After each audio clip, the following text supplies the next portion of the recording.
Maoist పార్టీలో పలువురు కీలక నేతలు ఎన్కౌంటర్లో మరణించడం, పార్టీ బలహీనపడటం, ఆరోగ్య సమస్యలు, ఇతరేతర కారణాలతో గత సంవత్సరంలో వందల్లో మావోయిస్టులు పోలీసుల ఎదుట సరెండర్ అయ్యారు.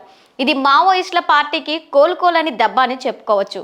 తాజాగా మరొకసారి మావోయిస్ట్ పార్టీకి గట్టి షాక్ తగిలింది.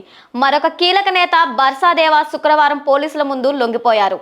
దేవా Maoist party guerrilla liberation army చీఫ్గా పనిచేస్తున్నారు.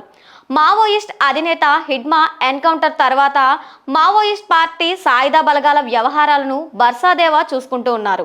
హిడ్మా, బర్సాదేవా ఒకే గ్రామానికి చెందినవారుగా గుర్తించారు. మావోయిస్ట్ పార్టీకి ఆయుధాల సరఫరాలో దేవా అత్యంత కీలక పాత్ర పోషించారు. డీజీపీ ముందు దేవా లొంగిపోగా అతడి నుంచి మౌంటైన్ ఎల్ఎంజీని పోలీసు వారు స్వాధీనం చేసుకున్నారు. దేవాతో పాటు మిలిటరీ ఆపరేషన్ సభ్యులు కూడా సరెండర్ అయ్యారు.